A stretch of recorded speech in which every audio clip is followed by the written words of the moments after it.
sudah meluangkan waktunya, yang harusnya sudah pulang, sudah tidur siang, bobo cantik ya, tapi meluangkan waktunya untuk menerima praktik baik 7 jurus BK Hebat dari saya. Nah, jadi kemarin sekitar tanggal 17 sampai dengan tanggal 20 itu saya mengikuti BIMTEK gitu ya, BIMTEK Cavasda. Nah, di dalam BIMTEK itu kita membahas tentang 7 jurus BK Hebat. Nah, yang pertama itu ada kenali potensi, kemudian ada kelola emosi, ada tumbuhkan resiliensi, terus jaga konsistensi, jalin koneksi, bangun kolaborasi, dan yang terakhir ada menata situasi. Nah, apa sih tujuan dari 7 jurus BK ini? Sebenarnya kalau untuk secara umum, jadi ini itu apa ya, diberikan kepada semua guru, bukan hanya guru BK. Jadi tujuannya intinya biasanya kan kalau anak-anak nakal, kemudian anak-anak bolos itu kan diserahkan ke BK. Nah, itu tujuannya adalah untuk berkolaborasi antara pihak yang ada di sekolah. Jadi kenapa sih diadakannya BIMTEK seperti ini? Jadi saya diberikan apa ya, amanat untuk menyampaikan kepada Bapak dan Ibu semuanya. Nah, untuk jurus yang pertama kita bahas secara apa ya, umumnya saja ya, karena kan masih Bapak Ibu bingung kayak apa sih ini kayak gitu ya. Nah, yang pertama itu ada kenali potensi. Nah, tujuannya adalah untuk membantu murid mengeksplorasi potensi, minat dan bakat melalui teknik asesmen pendidikan. Nah, yang dipelajari adalah ada tes kecerdasan majemuk, kemudian gaya belajar, dan juga tes kepribadian. Kemudian yang kedua ada kelola emosi. Tujuannya adalah untuk membantu murid mengenali dan memahami mengelola emosi, stres akademik melalui pendekatan SEL, Social Emotional Learning. Mungkin yang Bapak Ibu mengikuti PPG sudah belajar sosial emosional. Yang ketiga ada tumbuhkan resiliensi, membekali siswa dengan daya lenting untuk menghadapi tantangan dan kegagalan dalam kehidupan belajar maupun sosial. Kemudian yang keempat ada membuat kebiasaan positif berulang dan konsisten, serta membangun disiplin, tanggung jawab, dan manajemen waktu pada siswa. Nah, yang kelima itu ada jalin koneksi, meningkatkan komunikasi yang sehat dan efektif untuk membangun hubungan yang kuat antar siswa, guru, teman sebaya, dan juga orang tua. Yang keenam ada membangun kolaborasi multi pihak untuk mendukung perkembangan siswa secara komprehensif. Dan yang terakhir ada menata situasi, menciptakan lingkungan belajar yang aman, nyaman, dan menggembirakan sebagai prasyarat penting bagi tumbuh kembang pendidik atau siswa. Nah, kebetulan kemarin saya sudah menyampaikan 2 jurus BK Hebat ke siswa, terutama kelas 11. Jadi kemarin saya memilih kenali potensi dan kelola emosi. Nah, yang pertama itu kenapa saya memilih kenali potensi? Ternyata masih banyak siswa kita itu yang belum mengenali potensinya. Bahkan tentang gaya belajarnya pun mereka nggak tahu kayak gitu. Nah, untuk yang kemarin saya sampaikan itu lebih ke ini, gaya belajarnya. Jadi mereka dites. Nah, ini ada angkanya. Jadi nanti misalkan Bapak Ibu, Bu, saya pengen dong tesnya seperti apa. Misalkan Bapak Ibu mau memberikan di kelas gitu ya, biar misalkan nanti pembelajaran yang diberikan itu sesuai dengan gaya belajar anak-anak. Nanti saya punya namanya Aku Pintar. Jadi nanti ada linknya kayak gitu. Web. Ya, web. Ya, itu nggak berbayar, gratis untuk semuanya. Bisa di-share di grup. Bisa, oke.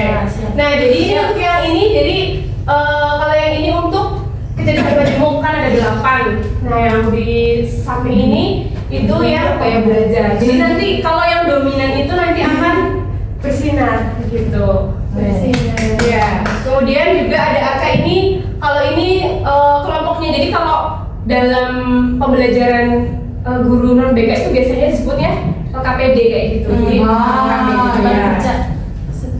Betul. Jadi nanti kemarin itu anak-anak jadi dikumpulkan sesuai dengan gaya belajarnya, misalkan auditori, terus visual, sama kinestetik. Nanti mereka memberikan apa sih strategi pembelajaran yang efektif menurut mereka gitu.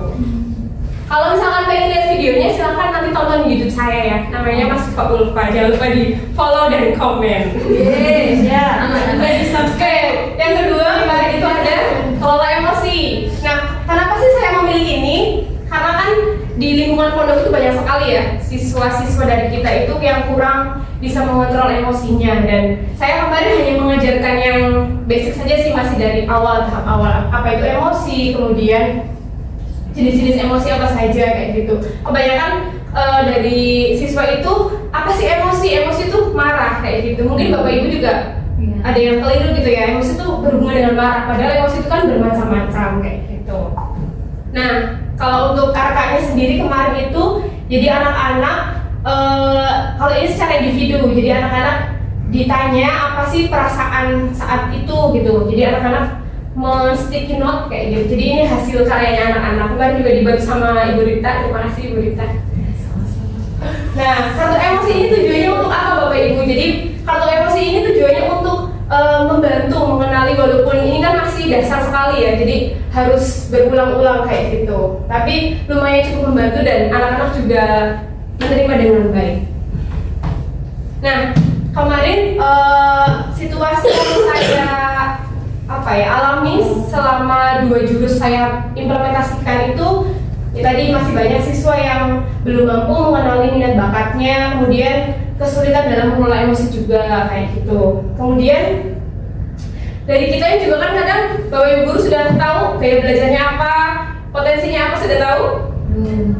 Ya nanti saya mungkin kirimkan link yang tadi biar coba dites ya kayak gitu.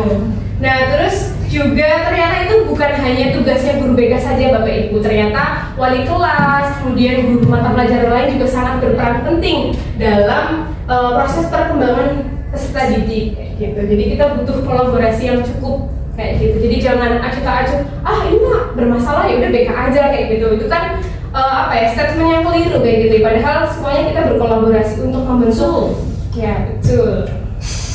membentuk karakter siswa.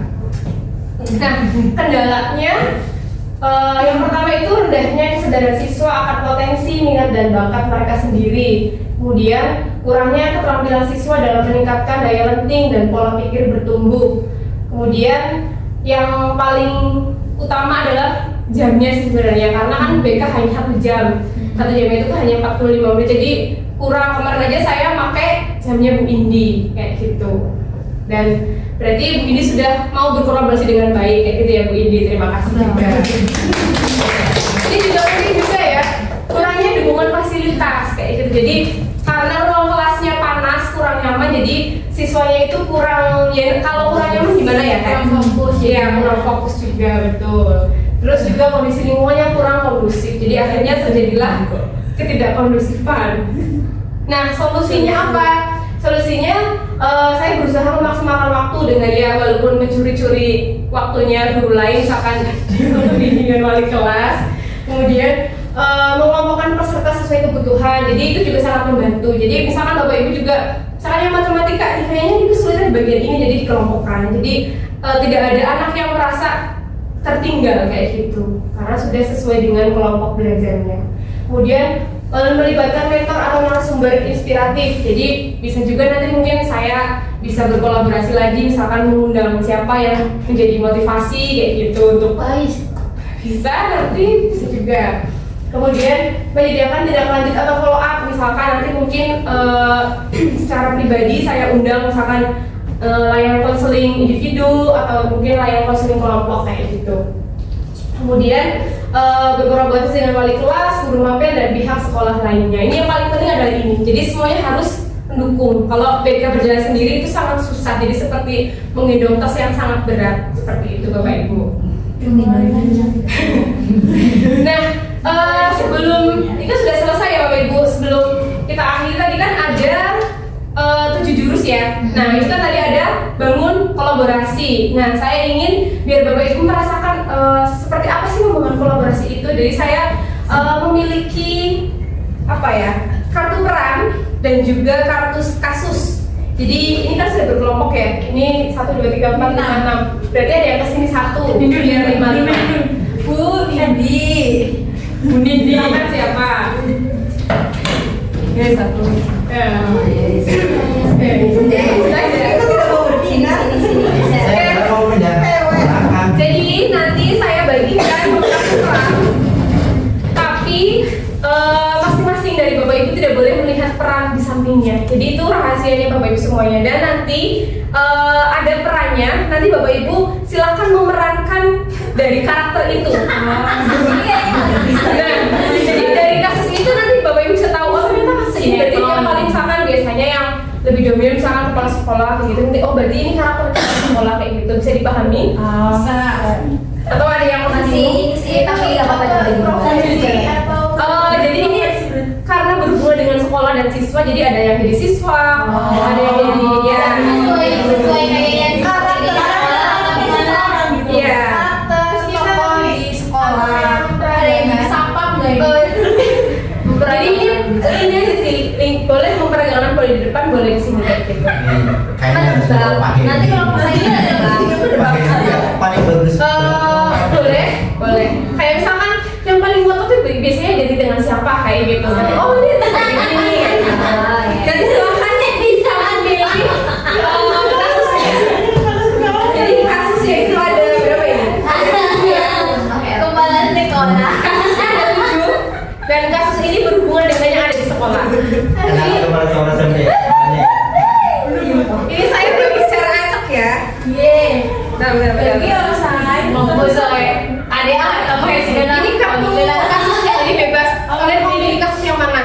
Yang mau diselesain? Ini dibagi satu Pilih satu aja. Satu orang satu. Ya.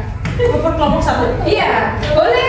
Nanti kita bahas satu masalah dulu. Satu orang satu ini kasus. Kasusnya sama-sama. Jadi misalkan kalau kasus nih ada yang laptopnya hilang. Misalkan dulu ngapain kayak gitu pokoknya. Udah. Ya. Ada kasus. Kamu tokohnya apa sebagai tokoh itu kamu memerankan itu. Iya. Tidak lanjut kamu sebagai tokoh Yang lain ini yang ke kepala sekolah. Semua kayak kepala sekolah SMP. Silakan dipilih dulu dari kelompoknya mau kasus yang mana. Yang mungkin muda.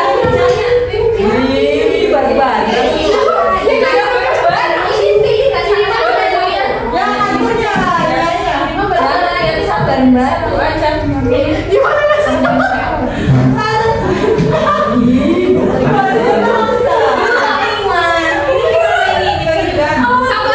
pilih kasus yang mungkin paling mudah atau paling susah, silakan. Iya, berarti kalian pilih kasus yang satu aja. Silakan didiskusikan dengan kelompoknya. Kasus yang mana? Kalian jangan sendiri. Gimana? Udah pilih satu-satu. Satu aja kasusnya. Iya,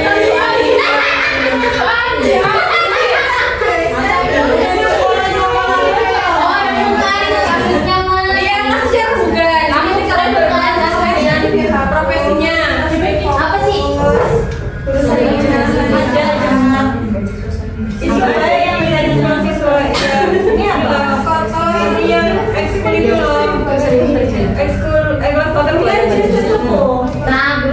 Nah, guru favorit. Jangan dikasih Jangan dikasih tahu aja ya. Iya. Surprise. Udah? Mana Pak? Sudah? Nggak boleh. Kalau kelompok yang lain anggotanya pun nggak boleh. Nggak boleh. Diacak lagi. Nggak boleh. Jangan tahu. Nggak boleh, boy. Aku juga bisa bayangkan. Ini kasusnya disuruh gini. Ini kasus kamu sebagai tokoh ini ngapain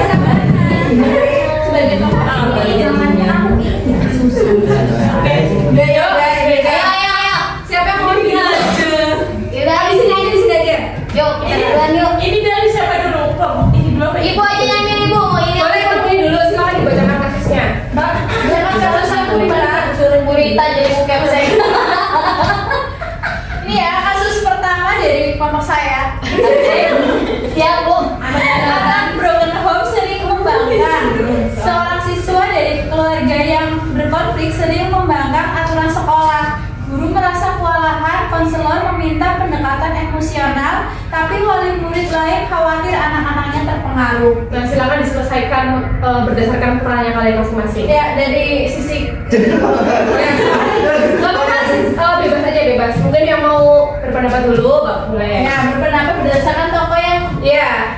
Bapak Ibu punya. Jadi ceritanya ini simulasi menyelesaikan masalah itu di ruangan kepala sekolah misalnya. Bapak sebagai pemimpin rumah tangga Mas Rektor. Saya pemimpin rumah tangga, dulu jadi pemimpin dulu. Ayo silakan. susah ya. Nah ini berarti kan contoh kolaborasi kayak gitu. Ayo silakan. Biasanya di dalam jangan itu ganti itunya. Aduh. Ayo sok. Bagus sih. Itu kayak membentuk cerita sendiri kan? Ya menyelesaikan masalah itu sendiri. Kita bisa kasih tahu ini. Yang lain. Berdasarkan narasi. Iya. Jadi kan biasanya kalau menyelesaikan masalah kan memanggil pihak-pihak yang terkait kayak siswanya, wali kelasnya, terus misalkan guru, mapel semuanya. Jadi menyelesaikan masalah itu tuh gimana? Nah kalian berpendapat sesuai dengan perannya. Bisa menyelesaikan masalah itu. Ayo belajar menyelesaikan masalah. Ayo Bu, Bu Nini. Ibu yang baik, dia bosan siswanya ini. Silakan kalau yang mendengarkan. Umar ini wali kelasnya Putri ya. G. Tolong Putri nanti ke rumah saya ya di jam pelajaran yang kosong. Di Kita rumah. bersama guru mapel yang terkait dengan Umar. Tolong ke rumah saya ya untuk membicarakan ini. Coba. Ayo gitu. Aku nih yang benar saya. Wali nebak apa? Kan Berperan dulu ya, berperan dulu. Baik, maaf Bapak Ibu yang ada di ruangan ini, berkaitan dengan siswa yang bernama Umar, ini baiknya kita berkolaborasi. Terlebih dahulu kita dari pihak BK dan wali kelas bisa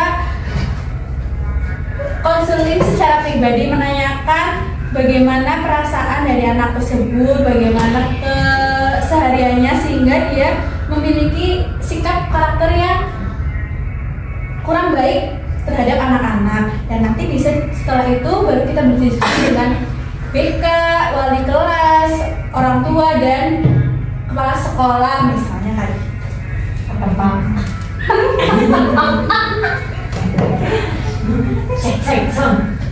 Oke.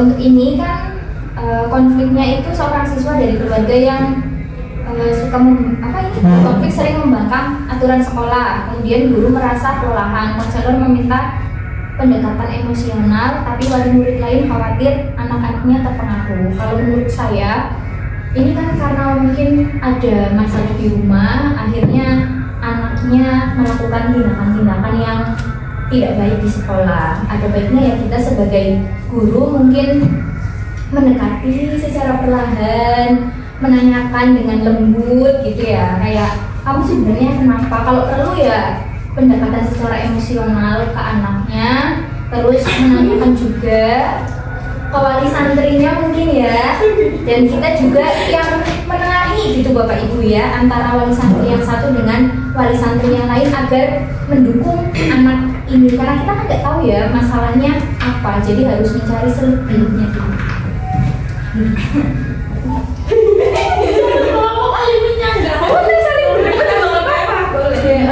Ini tadi terkait kasus anak Provinkom sering membangkang ya. Seperti itu mengalami kewalahan baik konselor maupun wali murid.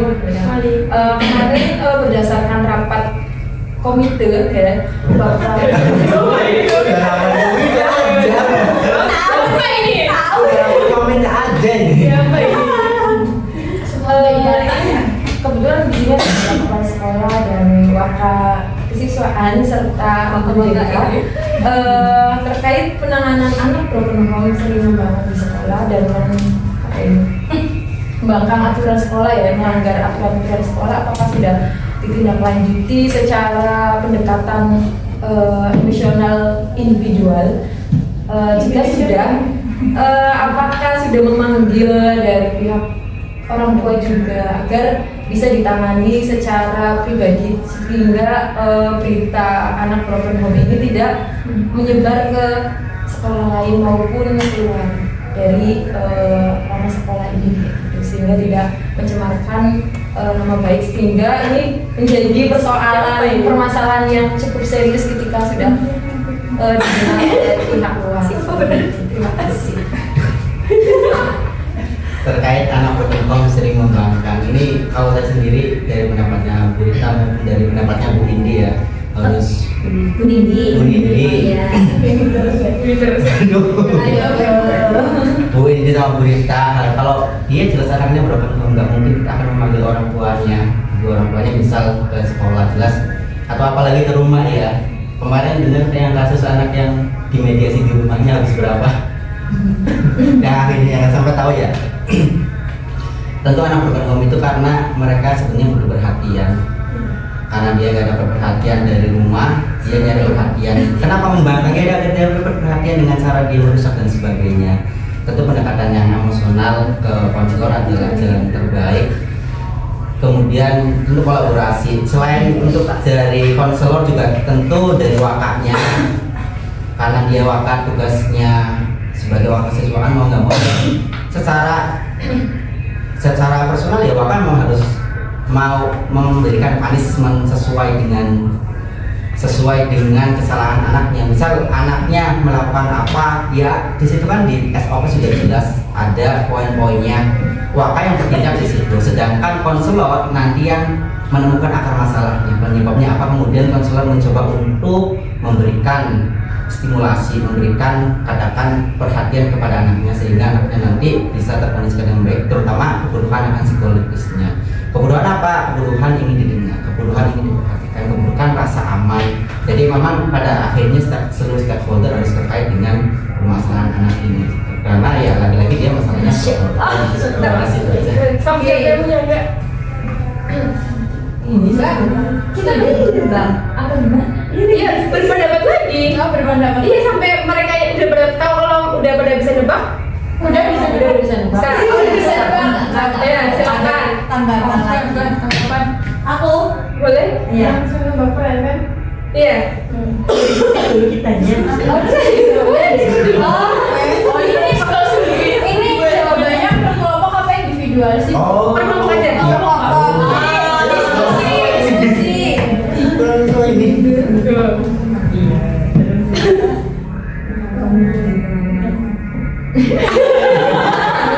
Kita tapi nggak diajak.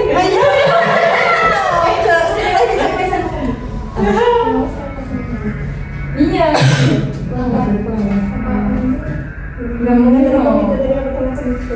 Kalau misalkan kurang, boleh di lagi.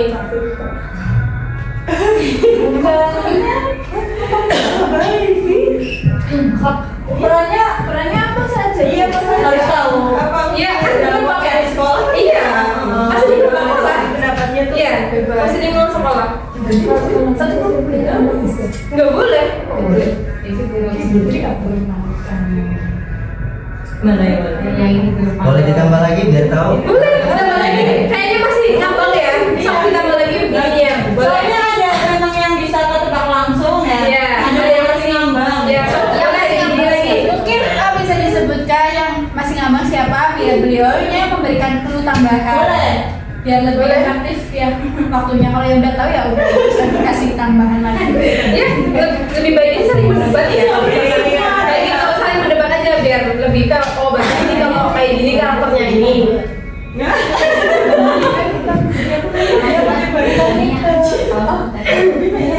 Coba.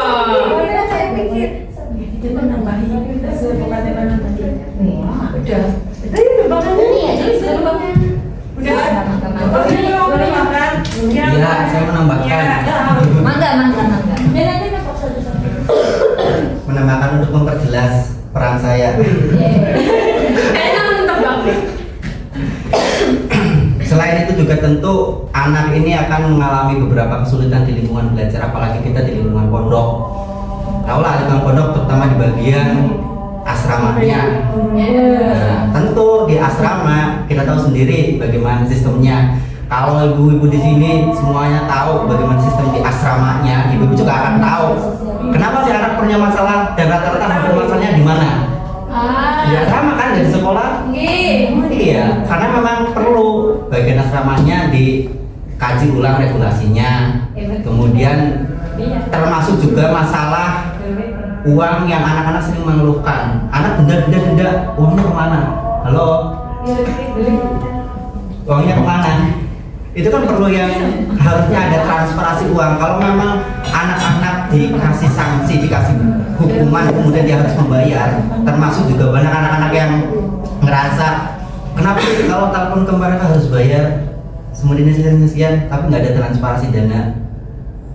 Itu juga jadi problem ke anak-anak. Selain itu, di sini ada yang namanya ospek. Gimana ospek itu? Ngumpulin anak-anak seangkatan, kemudian dihukum, kemudian dikasih punishment oleh seangkatannya, yang akhirnya menimbulkan anak bukannya semakin orang dia udah broken home, tambah lagi masalah, semakin masalah, tambah masalah. Pak, izin tambahkan ya Pak. Iya. Kalau kasus di sini kan posisinya Kak Umar ini kan kasusnya lagi di sekolah gitu ya, pendidikan formal. Jadi kalau menurut saya sebaiknya yang harus dilibatkan utama itu ya guru BK, wali kelas dan guru-guru mata pelajaran. Menurut saya Ya, saya. Ya memang kita yang namanya kolaborasi tentu nggak cuma hanya satu sepihak. Masalahnya di pondok pesantren dibawa-bawanya kan sampai besok Bu. Seperti itu. Jadi masalah-masalah dari sana semua. Menurut saya yang sudah mengabdi selama 20 tahun bukan benar. Itu kan masalahnya dari anaknya terlebih dahulu. Kita mencari informasi dari perasaan anak itu. Mungkin karena orang dia merasa kesepian, merasa ditinggalkan, merasa sendiri. Akhirnya akhirnya anak itu mencari perhatian lewat temannya, perhatian lewat guru-gurunya, sehingga kita harus lebih fokus ke anaknya dulu, tahu perasaannya dia seperti apa dulu, baru kita bisa mengambil tindak lanjut. Karena biasanya anak nakal itu bukan karena dia nakal secara karakter ya, tapi ada faktor penyebabnya di situ. Iya, itu kan sebutnya tadi broken home. Iya, saya juga setuju dengan pendapatnya Putri ya, sangat-sangat setuju. Bahkan kalau perlu mungkin yaitu kita benar-benar cari tahu gitu loh, broken home-nya itu broken home yang seperti apa gitu ya. Bahkan kalau bisa ya mungkin tadi kan Kak Suripto menyampaikan kalau karena broken home ya kita akan kesulitan untuk mencari orang tuanya, apalagi memanggil orang tuanya kayak gitu. Tapi ya itu jalan satu-satunya biar anaknya juga merasa dihargai gitu. Kalau menurut saya Iya, kalau saya mah tetap nggak setuju sama Bu Nindi, Bu Putri, Bu Sania. Saya nggak setuju pokoknya. Itu hanya bagian kecilnya aja. Nah, bagian kecil. Bagaimana kita mau mengkaji secara komprehensif itu hanya bagian saja. Satu-satunya banget. Saya menembak Bu Nindi sebagai kepala sekolah. Ya, Ini profesi ya? ada profesi, ada pokoknya kolaborasi di sekolah. Namanya apa?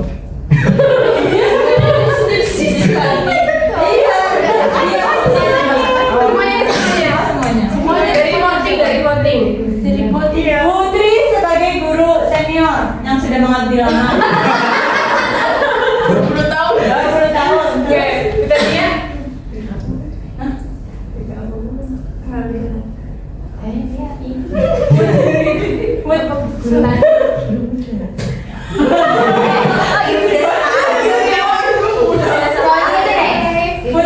itu tadi soalnya itu tadi pertamanya ngomongnya nanti kamu datang ke Iya. kelas ya. Mira ini sudah 2 yang dibutuhkannya apa? Panik dan siang. Panik itu dulu sih. Mami. Putri sebagai wali kelas dan Bu Tania sebagai guru yang berjiwa sosial tinggi terhadap siswa. Bu Rita sebagai orang luar dari dinas. Kalau nggak dari dinas berarti dia mau minta. Mas Santo,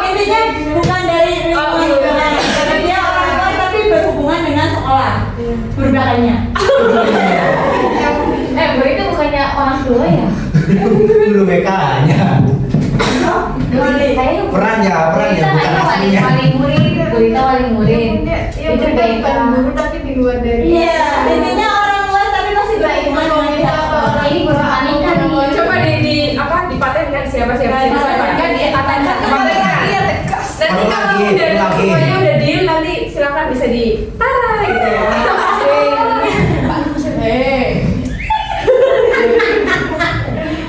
Iya, nggak apa-apa. Minta aja. Yang kata orang berita. Aku bisa Orang orang tua cerita nih. nih. Kayaknya jadi pakai yang Iya. orang tua kan orang tua murid. Oh, iya, paten. Iya sih. Berita, wali murid. Ulangi, berita wali murid, Bu Tania. Guru yang berjiwa sosial tinggi. Iya, yang berempati tinggi, Putri wali kelas, guru indi kepala sekolah, guru BK-nya Pak Surito. Oke, deal. Berbeda kalau OSIS ini. Ya. Berbeda kalau OSIS. Mau lagi? Kurang. Jadi guru BK atau OSIS? Guru BK aja. Oke, silakan bisa ditambahkan. Ini Pak Surito dulu. Oh iya.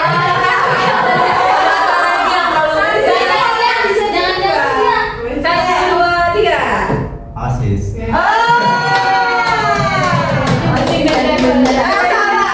OSIS yang vokal kritis. Menyimpang sama saya, benar. Padahal kita sudah menyebutkan ada orang. Senior.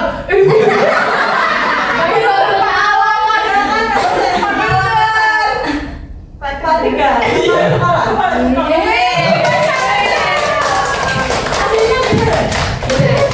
Silakan ya. Makasih ya.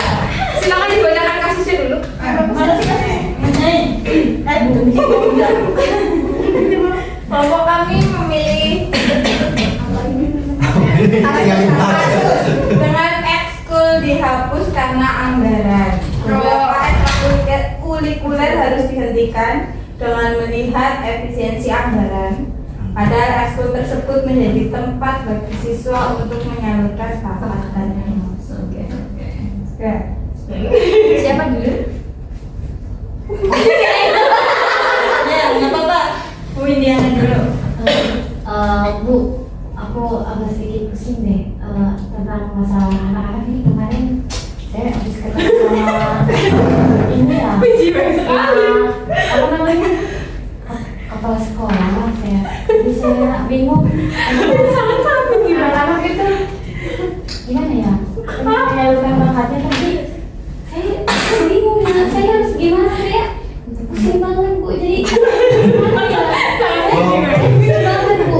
Jadi saya harus gimana ya? Ini saya bingung banget Bu. Tolong dong solusinya. Ini anak kelas saya bilangnya ke saya lagi. Saya jadi harus gimana ya? Awas. Saya bingung. Saya jadi pikirannya gimana ya? Saya jadi bisa makan. Saya sampai pusing banget deh. Anak-anak itu Ujung-ujungnya pengennya, pinjam 100. soalnya anak-anak pengen ikut lomba tapi anggarannya nggak ada Bu. Katanya ekskul itu harus Iya. iya itu antara itu silakan solusinya Bu. Tanggapi, silakan. Nah, iya ini loh ya. Bu Indi, terkait dengan ekskul dihapus karena anggaran ini, kalau menurut saya juga ini kurang bijak ya. Secara kan sudah dibayarkan anggarannya setiap bulan ataupun tidak dari pembayaran siswa pun dana bos bisa ya buat ekskul berjalan ya. Jadi Bisa, kalau ya. menurut saya itu Iya, iya. karena ekskul itu sangat penting ya sebagai tempat bagi siswa menyalurkan bakat dan emosinya. Jadi bagaimana caranya harusnya tuh tetap ada ini, tidak boleh dihapus. Tapi saya bingung Bu karena keuangannya kata bendahara dari pihak BNT itu katanya Gue pertama yang sama itu. kata pihak bendahara katanya tidak ada anggaran untuk ekstrakurikuler Nah gimana itu jadi saya tidak adanya anggaran itu harusnya adanya transparansi anggaran. Soalnya kemana aja anggarannya? kan saya juga itu yang jadi bingung gimana ya Bu karena anggarannya kita minim sekali nggak ada gitu sampai saya juga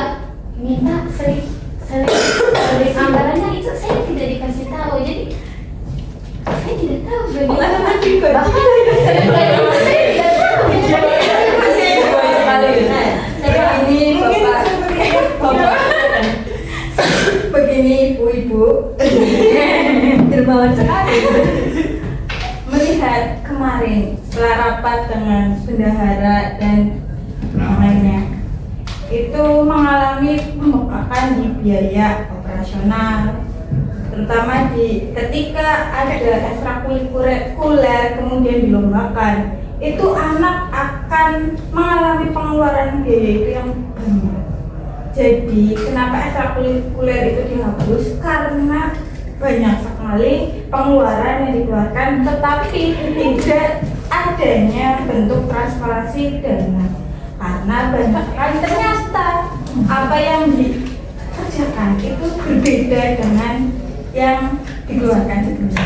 Kemudian karena biaya kita itu sekolah kita sedang mengalami penurunan jumlah peserta didik, itu berpengaruh terhadap dana BOS yang kita peroleh. Kemudian dana BOS kita fokuskan terlebih dahulu terhadap pembangunan sekolah dan fasilitas sekolah kita. Jadi hal ini membuat beberapa ekskul akan dihapus karena untuk efisiensi anggaran tersebut. Saya ingin menjawab ya terkait tadi pendapat dari Bu Aziza terkait beberapa ekskul yang dihapuskan karena anggaran. Kalau dari pusat sendiri, dari pusatnya, dari dinas pendidikannya kan tiap sekolah mendapatkan anggaran sudah dibagi-bagi, termasuk mungkin dalam kategori anggaran untuk ekskul. Hanya saja mungkin dari pihak-pihak sekolah terkait itu ada beberapa memang anggaran yang dipangkas gitu, untuk yang harusnya buat anggaran ekskul untuk malah anggaran lain seperti itu.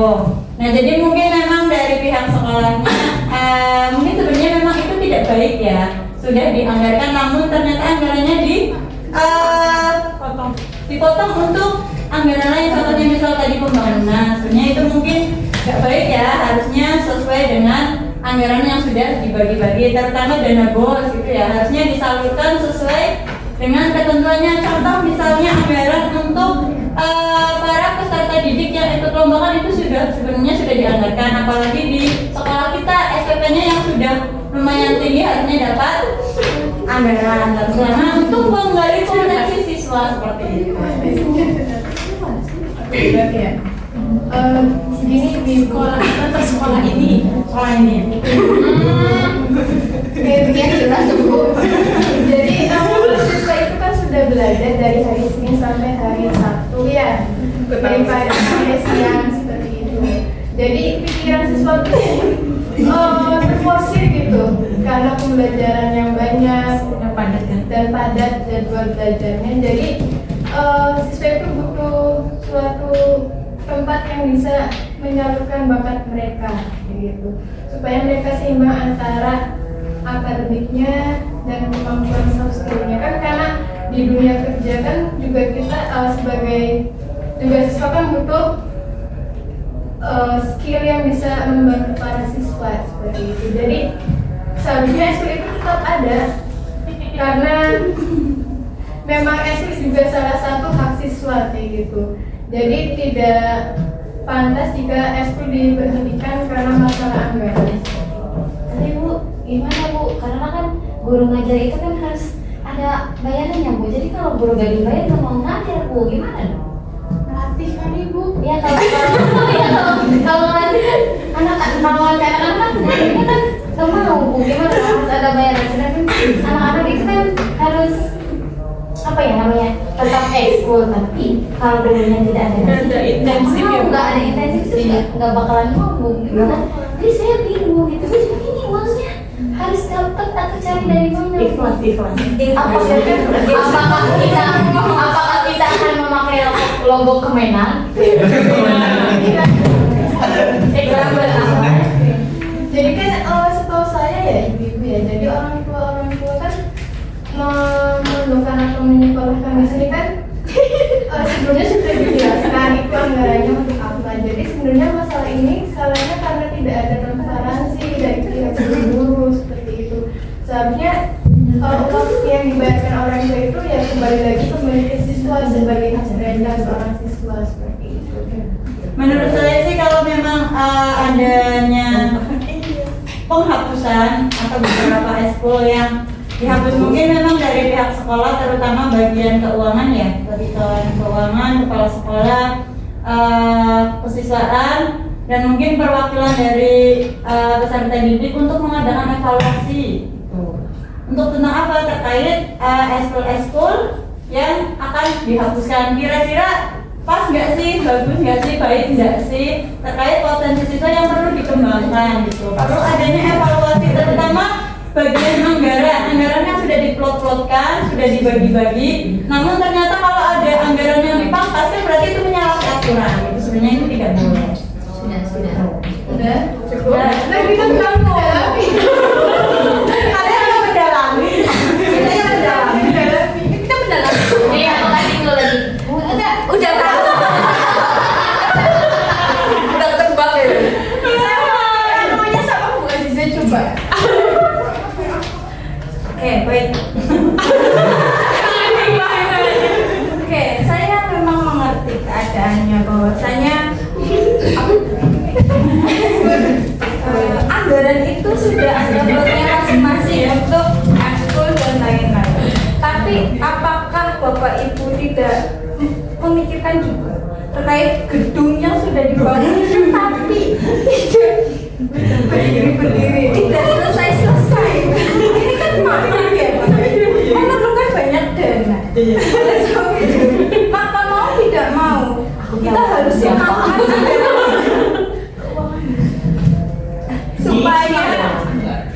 supaya bangunan rapi, sekolah rapi, anak-anak juga nanti ekskulnya bisa dimunculkan lagi untuk tahun berikutnya setelah pembangunan selesai atau ketika guru-guru bisa melatih yang kemudian nanti akan memperoleh bayaran ya Bu Indi ya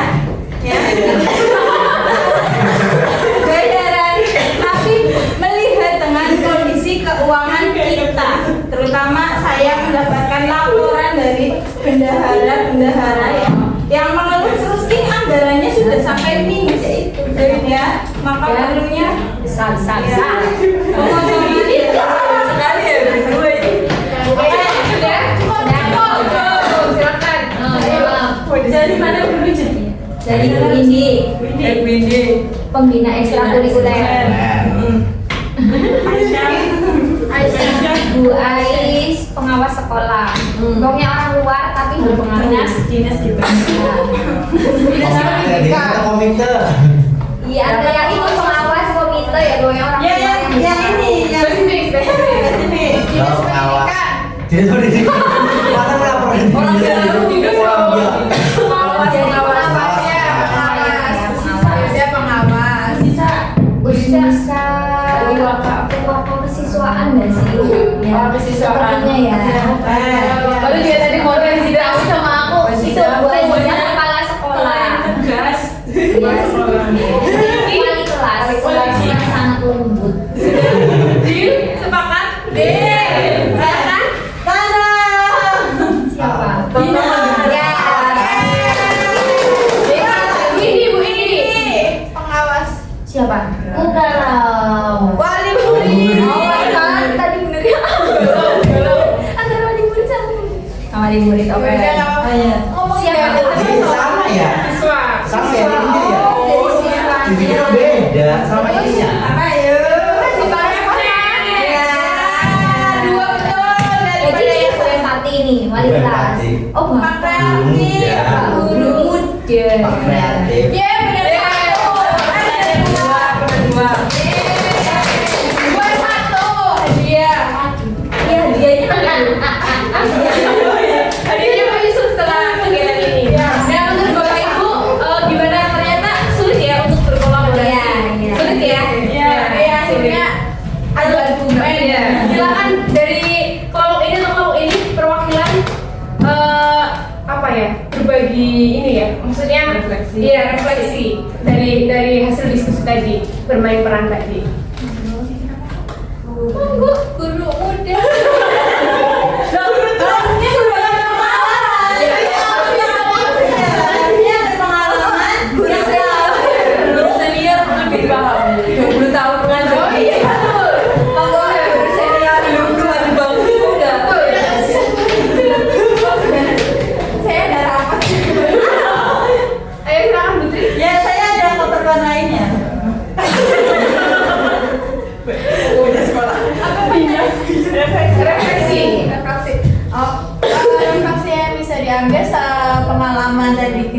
kolaborasi yang memang kolaborasi itu sangat diperlukan, baik itu untuk pendidikan anak ataupun untuk kita sebagai gurunya juga.